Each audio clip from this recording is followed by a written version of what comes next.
Cheguei à casa dos meus pais para o jantar de Natal carregando uma simples cesta de frutas, daquelas que você pega no supermercado por uns $20. Minha irmã Rebeca chegou ao mesmo tempo, estacionando seu mais novo BMW, com o porta-malas lotado de presentes elaboradamente embrulhados que provavelmente custavam mais do que todo o meu orçamento mensal de compras. Ah, Emma, ela disse, analisando minha contribuição modesta. Ainda mantendo tudo simples, pelo visto. Eu apenas sorri e não respondi. Rebeca sempre fora filha de ouro, casada com um advogado corporativo, morando em uma casa com garagem para 3 carros, presidente da associação do bairro. Eu era o ponto de interrogação da família, aquela que nunca se encontrou, segundo as amigas da minha mãe. Lá dentro, a casa cheirava a peru assado e a famosa caçarola de batata doce da minha tia. Minha família inteira já estava reunida, tios, tias, primos, meu irmão Marcos e sua esposa, Jennifer. A conversa parou quando entrei. Emma, que bom que você conseguiu vir, disse minha mãe, com um tom que sugeria que ela estava ligeiramente surpresa pela minha presença. Não sabíamos se você estaria ocupada demais com seus projetos. Eu não perderia isso, mãe, respondi, colocando a cesta de frutas no balcão ao lado da torre de presentes da Rebeca.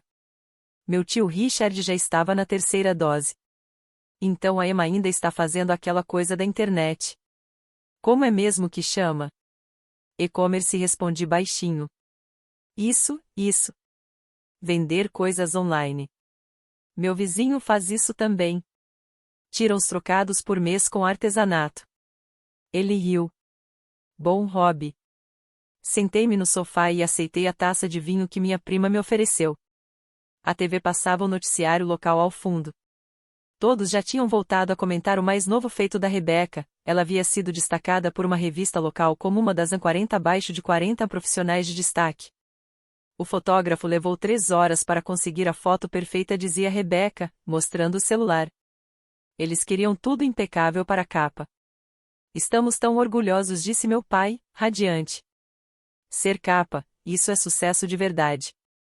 Minha tia linda virou-se para mim. E você, Emma querida, ainda morando naquele apartamentinho no centro? Ainda estou, sim. Bem, tudo bem. Nem todo mundo precisa de uma casa grande. Muito prático para quem tem renda menor. Ela deu tapinhas na minha mão, cheia de pena. O jantar foi servido às 6. Reunimos-nos em volta da mesa estendida que meus pais só usavam em grandes feriados. Sentei na ponta oposta, entre meu primo adolescente que passou toda a refeição no celular e o tio Richard, agora no Bourbon. Peru, Emma? Perguntou minha mãe, fazendo a voz ecoar pela mesa. Ou você está fazendo uma daquelas dietas da moda? Sei que a renda pode ser apertada quando se é autônoma. Peru está ótimo, mãe.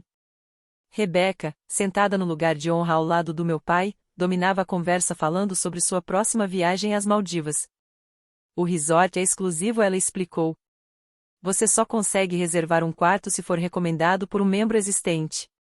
Esse é o tipo de sucesso que gostamos de ver, disse meu pai. Trabalhar duro, subir na carreira, investir com sabedoria. Meu irmão Marcos entrou na conversa. Lembram quando a Emma quis largar o emprego de marketing para virar empreendedora? Ele fez aspas no ar. Todo mundo tentou colocar juízo na cabeça dela. Eu fiquei tão preocupada, disse minha mãe, balançando a cabeça. Um emprego estável, com benefícios, e ela simplesmente foi embora. Quanto tempo já faz, Emma? Rebeca perguntou, com a voz exageradamente preocupada. 5 anos desse experimento de lojinha online?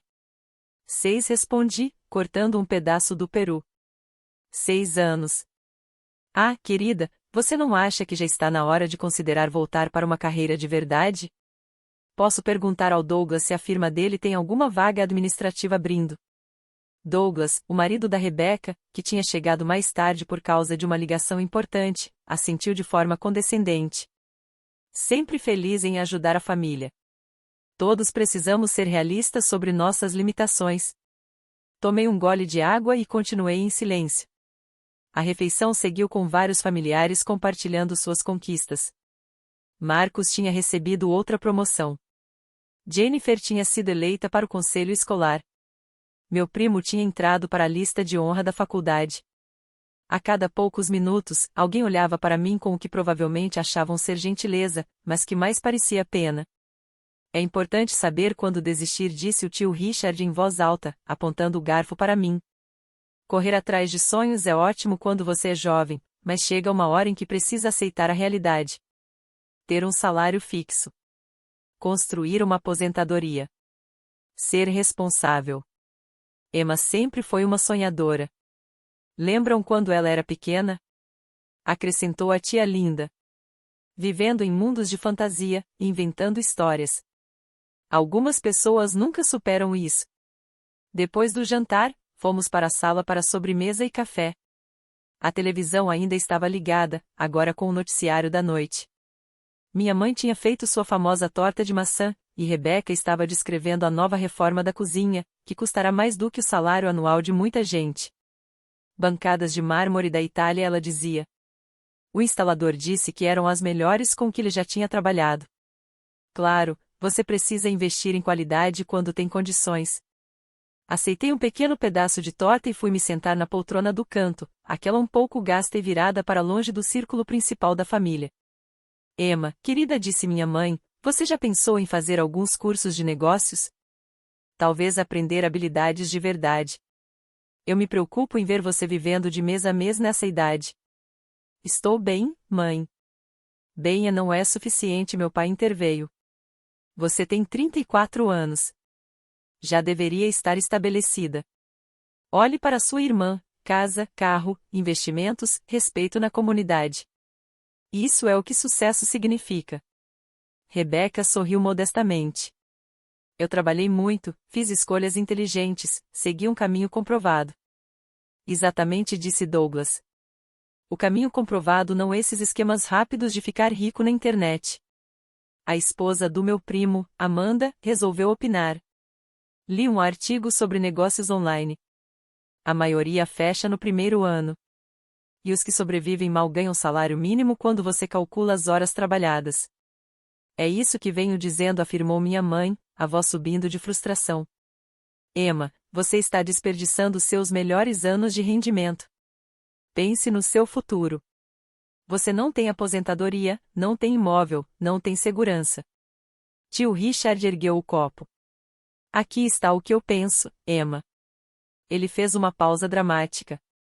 E digo isso com amor, você precisa parar de brincar de empreendedora e levar a vida a sério. Isso não é um jogo. Vários familiares murmuraram em concordância.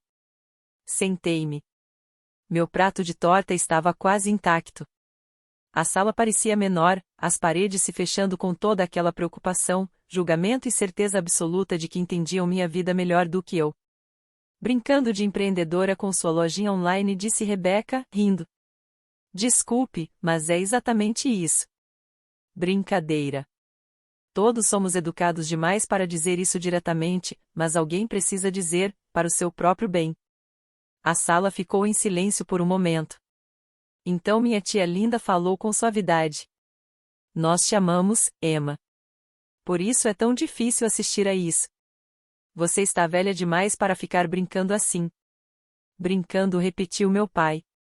Palavra perfeita. Enquanto todo mundo constrói carreiras reais, riqueza real, legados reais, você está brincando. Os olhos da minha mãe brilhavam com lágrimas. Eu fico acordada à noite preocupada com você. O que vai acontecer quando você tiver 50, 60 anos? Ainda naquele apartamentinho, ainda fingindo administrar um negócio, sem nada para mostrar da sua vida. Marco se inclinou para a frente. Olha, mana, estamos fazendo aqui uma intervenção porque nos importamos. Você precisa ouvir a verdade. Essa fantasia que você vive não é sustentável. Não é real. Você precisa acordar e entrar no mundo adulto. Respirei devagar e peguei minha xícara de café. Minha mão não tremia. Mas afinal, o que você vende? Perguntou Jennifer. Nunca vi seu site. Porque provavelmente nem existe, disse Douglas com uma risadinha condescendente. Ou, se existe, deve ser uma daquelas lojinhas tristes no Ets com 3 produtos e nenhuma venda. A televisão havia passado do jornal para a programação da noite. Um comercial tocava, algo sobre promoções de compras de fim de ano. Rebeca levantou-se para cortar mais uma fatia de torta. Emma, vou ser muito direta porque sou sua irmã e te amo, ela disse. Você está se humilhando. Está envergonhando a família. Toda vez que alguém pergunta o que você faz, precisamos inventar desculpas. Oh, a Emma está tentando abrir um negócio. Oh, a Emma está explorando o empreendedorismo. É humilhante. Humilhante, repetiu minha mãe. Quando a Patrícia me perguntou no clube do livro o que minhas filhas estavam fazendo, eu pude me gabar da capa de revista da Rebeca e da casa maravilhosa dela. Mas você, eu tive que dizer que estava trabalhando em uns projetos online. Eu vi a pena nos olhos dela. Meu pai colocou a xícara de café na mesa com mais força do que o necessário. Isso acaba agora, Emma. Resolução de ano novo. Você vai conseguir um emprego de verdade. Não me importa se for nível iniciante. Pelo menos será legítimo. Acho que posso conseguir uma entrevista para você na minha empresa, disse Marcos. Eles estão sempre procurando gente para atendimento ao cliente. Não é glamouroso, mas é trabalho honesto.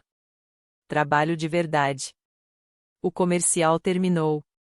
A televisão exibiu o início de um novo programa, o jornal local de sábado à noite, que fazia matérias especiais. No News Center especial de hoje anunciou o apresentador um olhar exclusivo sobre uma das histórias de sucesso empresarial mais extraordinárias da década. Como uma jovem empreendedora transformou uma simples ideia em um império global avaliado em bilhões. Ninguém estava prestando atenção. Rebeca falava sobre sua próxima avaliação de desempenho, na qual esperava outro aumento. Tio Richard servia mais bourbon. Minha mãe recolhia os pratos de sobremesa. Nossa matéria de hoje continuou a TV foca em Emma Tin, a misteriosa fundadora e CEO da Lux Global Holdings, cuja abordagem revolucionária para bens de luxo sustentáveis transformou toda a indústria varejista. Minha mãe deixou cair um prato de sobremesa. Não quebrou, mas bateu alto na mesa de centro. A tela mostrou uma tomada aérea de um enorme campus corporativo, todo de vidro, aço e jardins impecáveis. A legenda dizia: Lux Global Holdings Headquarters, Xangai. O quê? Murmurou meu pai. Esse é o nome da Emma, disse meu primo, devagar. O rosto de Rebeca empalideceu. Isso deve ser outra Emma. É um nome comum. Mas a imagem mudou para uma fotografia. Eu, de terno sob medida, apertando a mão do presidente da França em uma cúpula econômica. A legenda confirmou. Emma Tin, 34 anos, fundadora e CEO da Lux Global Holdings. A voz da repórter preencheu a sala silenciosa. A história de Emma Tin é de visão, discrição e execução extraordinária. Há 6 anos, ela deixou silenciosamente sua posição corporativa em marketing para perseguir o que sua família acreditava ser um pequeno experimento de varejo online. O que eles não sabiam é que Emma havia passado os 3 anos anteriores desenvolvendo tecnologia sustentável proprietária e construindo relações com fornecedores ecologicamente responsáveis em 18 países. A tela mostrou fábricas enormes e modernas, com trabalhadores montando bolsas de luxo, sapatos, acessórios. Em apenas 18 meses, continuou a repórter, sua empresa garantiu contratos com grandes lojas de departamento na Ásia. Em 3 anos, expandiu para a Europa e a América do Norte. Sua abordagem revolucionária combinando artesanato de luxo com materiais sustentáveis e práticas de trabalho éticas conquistou consumidores das gerações Y e Z, que exigem qualidade e consciência. O copo de bourbon do meu tio ficou parado no meio do ar. O programa mostrava imagens de produtos da Lux Global em lojas de alto padrão em Paris, Londres, Tóquio, Nova York. As peças eram deslumbrantes. Bolsas que custavam milhares, sapatos usados por celebridades em tapetes vermelhos, acessórios com listas de espera de meses. Hoje, disse a repórter, a Lux Global Holdings opera instalações de produção em 4 continentes, emprega mais de 40 mil pessoas e gera uma receita anual superior a 7 bilhões de dólares. A avaliação recente da empresa coloca o patrimônio pessoal de Emma Tin em aproximadamente 7,2 bilhões, tornando-a uma das mais jovens bilionárias autodidatas do mundo. Minha mãe fez um som como se tivesse levado um soco. A tela mostrou novamente uma imagem minha, desta vez em uma conferência TED, falando para milhares. Depois, em uma cúpula da ONU sobre sustentabilidade. Depois, na capa da Forbes Ásia, com o título A Bilionária Silenciosa, como Emma Tin construiu um império em segredo. Tinha notoriamente reservada, explicou a repórter. Raramente dá entrevistas, evita redes sociais e nunca divulgou publicamente sua fortuna para amigos ou familiares. Aqueles mais próximos ela não tinham ideia da magnitude de seu sucesso. A boca de Rebecca abria e fechava como a de um peixe fora d'água. No especial desta noite, disse o apresentador, você conhecerá por dentro o império de Emma Tin. Visitaremos suas instalações, conversaremos com sua equipe executiva e exploraremos como ela conseguiu construir uma empresa global multibilionária mantendo quase total anonimato em sua vida pessoal. Isso é hoje às 21 horas, aqui no New Center Special. O programa entrou no comercial. O silêncio na sala era absoluto. Então todos começaram a falar ao mesmo tempo. Isso não pode ser real. A mesma Emma Tin? 7 bilhões? É a nossa Emma. Meu pai se levantou, o rosto vermelho. Emma, isso é verdade? É real? Coloquei minha xícara de café sobre a mesa, com cuidado. Sim, é. Você é dona. Minha mãe não conseguiu terminar. Da Lux Global Holdings, completei suavemente. Sim. Marcos já estava com o celular na mão, digitando freneticamente. Meu Deus! Meu Deus! É tudo verdade. Emma, você está na lista de bilionários da Forbes. Número 847 no mundo. Seu patrimônio, está escrito aqui. 7,2 bilhões. Rebecca tinha passado de pálida para vermelho vivo.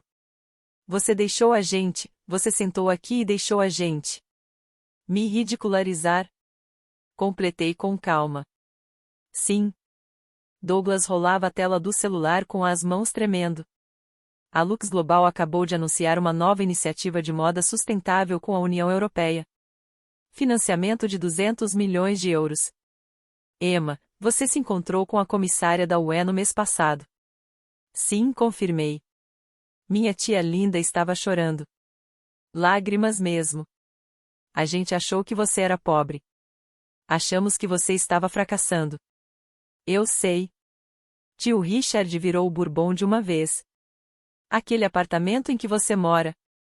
Por que você moraria em um apartamento comum se vale bilhões? Eu gosto do apartamento, respondi. É confortável, perto da minha cafeteria favorita. Minha mãe se sentou pesadamente. A cesta de frutas. Você trouxe uma cesta de frutas de 20 dólares quando vale 7 bilhões. Eu gosto de cestas de frutas, respondi. O comercial terminou e o âncora do jornal voltou. Só um lembrete, nosso especial exclusivo sobre a bilionária e empresária Emma Tin vai ao ar hoje às 21 horas. Teremos acesso sem precedentes ao império corporativo dela, incluindo entrevistas com sua equipe executiva e uma rara conversa com a própria Tin. Fiquem ligados. A voz do meu pai saiu quase num sussurro. Você deu uma entrevista. Você deu uma entrevista à imprensa, mas nunca contou nada à sua própria família. Eles fizeram perguntas sobre negócios, eu disse. Vocês fizeram perguntas sobre por que eu estava desperdiçando a vida. Rebecca se levantou bruscamente, derrubando a taça de vinho. O vinho tinto se espalhou pela toalha branca da minha mãe como sangue. Isso é insano. Completamente insano. Você está me dizendo que, por 6 anos, enquanto todos nós sentíamos pena de você, enquanto tentávamos te ajudar, enquanto nos preocupávamos com você, você era secretamente uma bilionária? Sim. Isso é doentio, a voz de Rebecca falhou. Isso é genuinamente doentio, Emma. Que tipo de pessoa faz isso? O tipo de pessoa que queria ver quem realmente se importava com ela, e quem só se importava com o sucesso dela, respondi calmamente. Marcos ainda rolava a tela do celular. Você doou 500 milhões para causas ambientais no ano passado. Criou bolsas de estudo em 15 universidades. Está construindo hospitais em países em desenvolvimento. Emma, você é uma filantropa. Uma grande filantropa global. Esse dinheiro deveria estar ajudando sua família. Explodiu o tio Richard. Sua própria carne e sangue. Olhei para ele firmemente. Por quê? Para você comprar mais Bourbon? Para Rebeca reformar a cozinha dela com mármore ainda mais caro? Como você se atreve? Sibilou Rebeca. Minha mãe agora também estava rolando o celular, ficando mais pálida a cada deslizada. Você falou no Fórum Econômico Mundial em Davos. Jantou com chefes de Estado.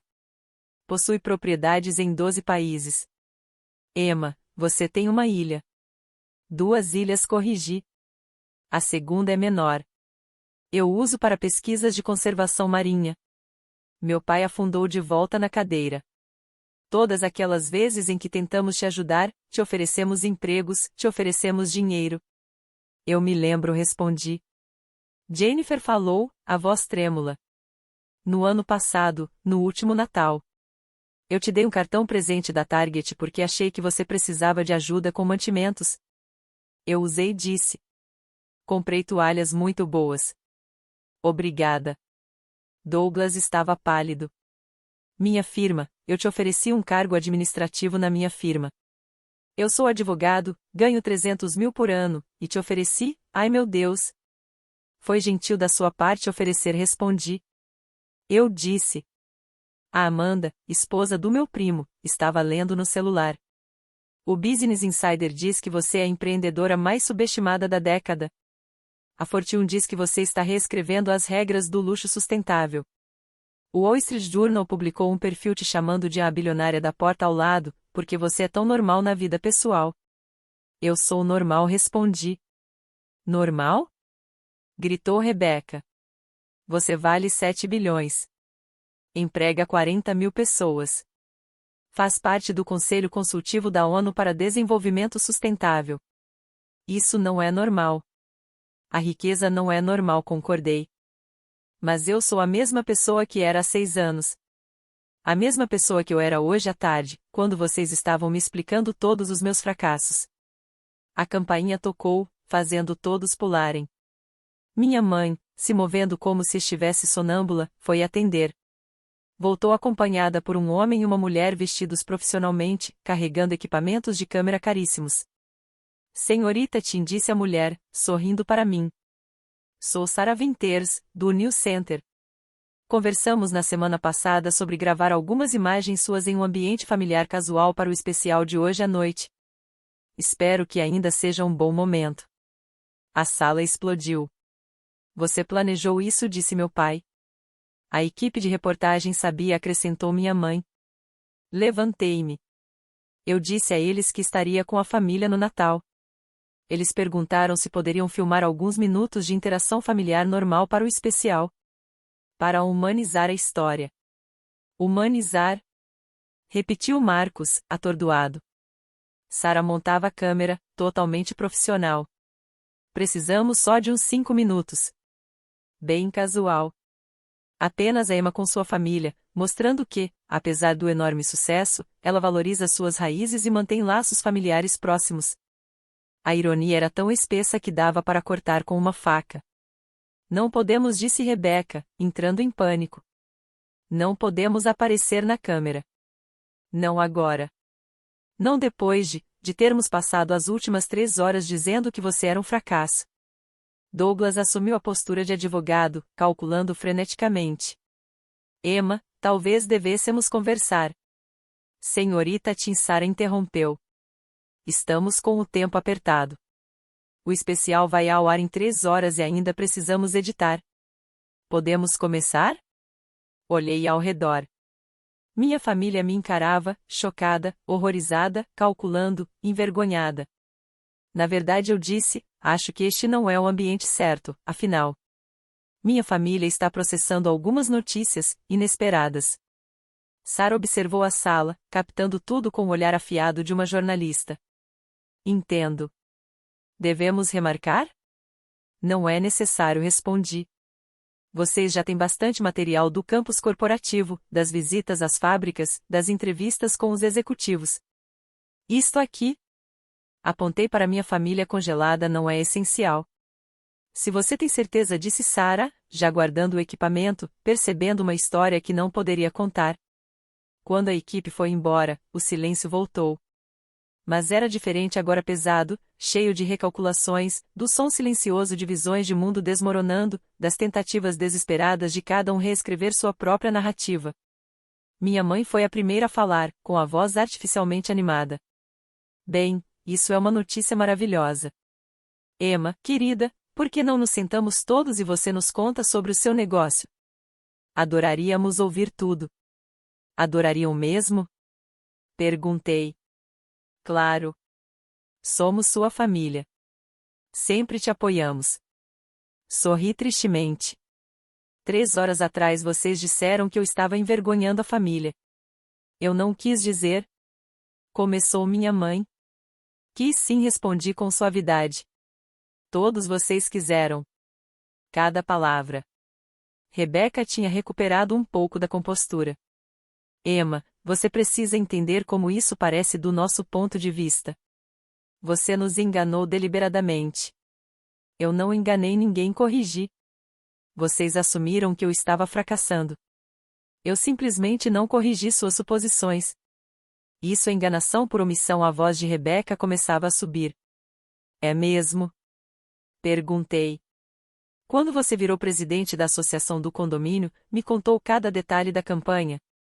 Quando Marcos recebeu suas promoções, explicou cada movimento da carreira ou vocês só compartilharam o que quiseram, e eu aceitei sem interrogar? Marcos se mexeu, desconfortável. Isso é diferente. Como? Por quê? Porque você vale bilhões. Isso é informação relevante. Relevante para quê? Perguntei. Para saber se vocês me respeitam? Claramente, sim. Para saber se vocês zombam de mim nos encontros de família? Aparentemente, sim. Para o nosso relacionamento real? Essa é a verdadeira questão, não é? Meu pai tentou outra abordagem. Emma, acho que todos dissemos coisas hoje que lamentamos. No calor do momento, estávamos preocupados com você. Vocês estavam envergonhados de mim, interrompi, ainda calma. Há uma diferença. Tio Richard serviu mais bourbon. Escute, Emma, somos todos adultos aqui. Vamos superar isso. Você é bem-sucedida. Estamos orgulhosos de você. Vamos falar sobre o futuro. O futuro onde eu financio a aposentadoria de vocês? Perguntei. Ou as próximas férias da Rebeca? Ou a faculdade dos filhos do Marcos? Somos família, disse minha tia linda, ainda chorando. Família ajuda uns aos outros. Está certa, respondi. Família ajuda uns aos outros. Quando eu estava começando meu negócio, alguém ofereceu ajuda? Não com dinheiro, com tempo, com interesse, com respeito básico? Silêncio. Todo dia de ação de graças eu sentava na ponta da mesa, continuei. Ouvia sermões sobre meus fracassos. Aceitava pena, condescendência e até zombaria. E eu aceitava calada porque queria saber algo. Saber o quê? Perguntou Jennifer, baixinho.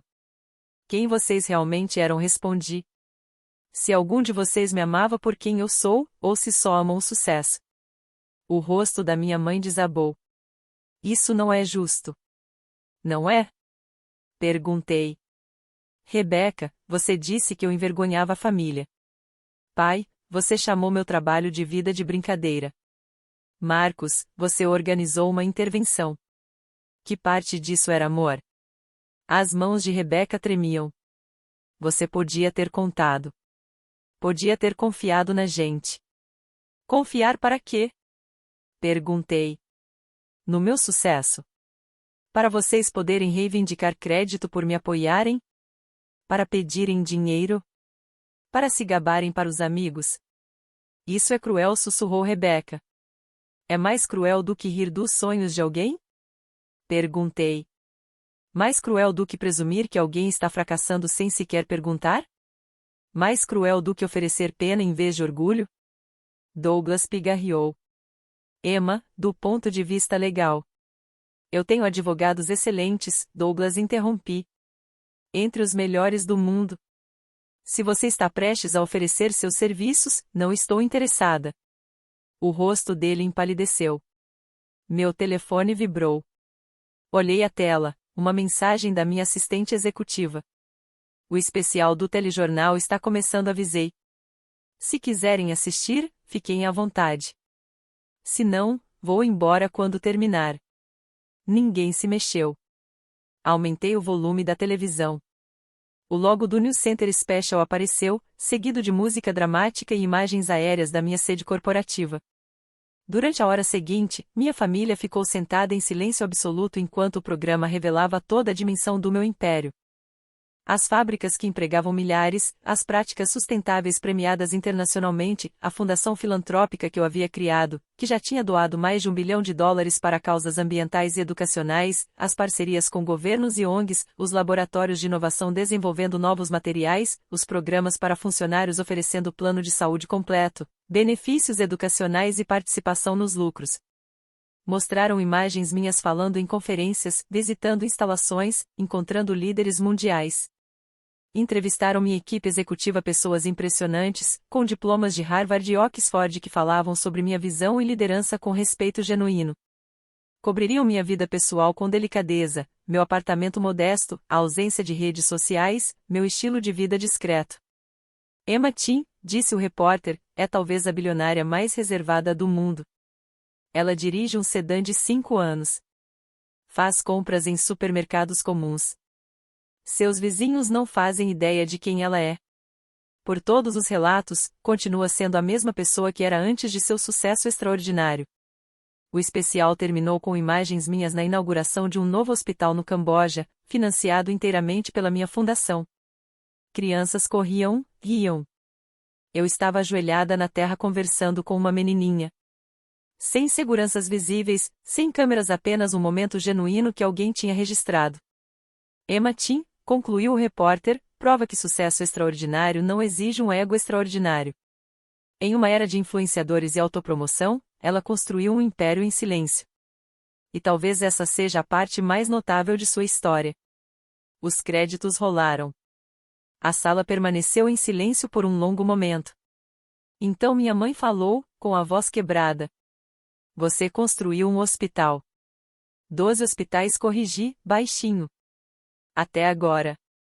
E você nunca nos contou, disse meu pai. Vocês nunca perguntaram, respondi. Em 6 anos, nenhum de vocês me fez uma única pergunta genuína sobre meu negócio. Vocês presumiram, zombaram e seguiram em frente. Rebeca chorava agora.